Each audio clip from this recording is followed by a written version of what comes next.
দর্শক আমন্ত্রণ জানাচ্ছি বাংলাভিউ সম্প্রচারে। সাথে আছি আমি নিবেন্দু তালুকদার, ক্যামেরায় আছেন সহকর্মী শহীদুল ইসলাম সবুজ।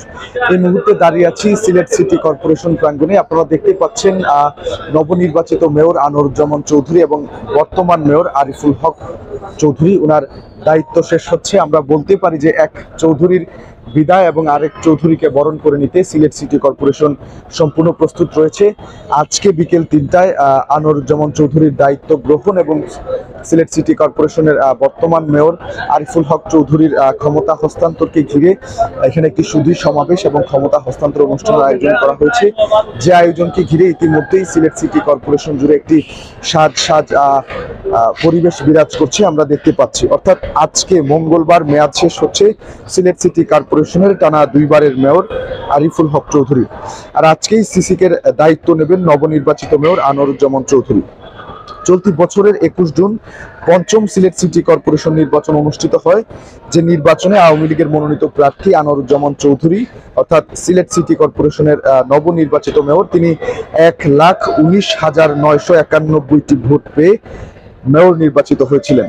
তার নিকটতম প্রতিদ্বন্দ্বী জাতীয় পার্টি মোহাম্মদ নজরুল ইসলাম বাবুল পেয়েছিলেন ৫০,৮৬২ ভোট। আর দলীয় নির্দেশনা মেনে এ নির্বাচনে অংশগ্রহণ করেননি টানা দুইবারের মেয়র বিএনপি চেয়ারপারসনের উপদেষ্টা আরিফুল হক চৌধুরী।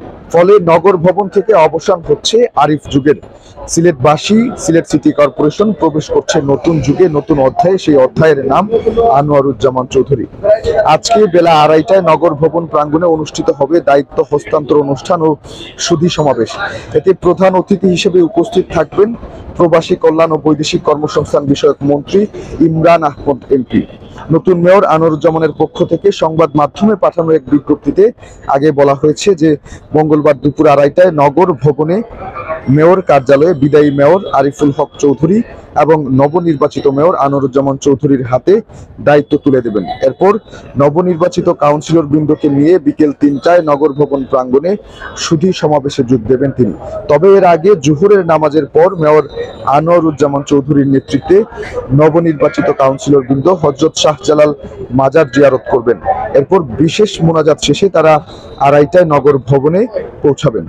এদিকে মেয়র আনোয়ারুজ্জামান চৌধুরী দায়িত্ব গ্রহণের প্রাককালে সিলেটবাসীর প্রতি ধন্যবাদ এবং কৃতজ্ঞতা জানিয়ে সবার দোয়া চেয়েছেন। এ প্রসঙ্গে তিনি বলেছেন, আধ্যাত্মিক এই নগরীর সর্বস্তরের মানুষের ভালোবাসায় আমি ধন্য, সবার প্রতি আমার আন্তরিক কৃতজ্ঞতা। সিলেট সিটি কর্পোরেশনের মেয়রের দায়িত্ব গ্রহণের প্রাককালে আজ আমি আবারও সবার দোয়া ও ভালোবাসা চাই। তিনি তার নির্বাচনী প্রস্তুতি বাস্তবায়নেও সবার সহযোগিতা চেয়েছিলেন। দর্শক দেখতেই পাচ্ছেন সিলেট সিটি কর্পোরেশন প্রাঙ্গণে এই মুহূর্তে একটি সাজ পরিবেশ বিরাজ করছে। সিলেট সিটি কর্পোরেশনের যে বর্তমান মেয়র আছেন আরিফুল হক চৌধুরী এবং নবনির্বাচিত মেয়র আনোয়ারুজ্জামান চৌধুরী। আরিফুল হক চৌধুরী তার দায়িত্ব হস্তান্তর করবেন নবনির্বাচিত মেয়র আনোয়ারুজ্জামান চৌধুরীর হাতে। তার পরপরই বিকেল ৩টায় একটি সুধী সমাবেশ অনুষ্ঠিত হবে এই সিলেট সিটি কর্পোরেশন প্রাঙ্গণে। দর্শক, এই ছিল সিলেট সিটি কর্পোরেশন প্রাঙ্গণ থেকে বর্তমান মেয়র আরিফুল হক চৌধুরীর ক্ষমতা হস্তান্তর এবং আনোয়ারুজ্জামান চৌধুরীর সুধী সমাবেশ নিয়ে আমার কাছে সর্বশেষ খবরাখবর। এতক্ষণ আমাদের সাথে থাকার জন্য সবাইকে অসংখ্য ধন্যবাদ।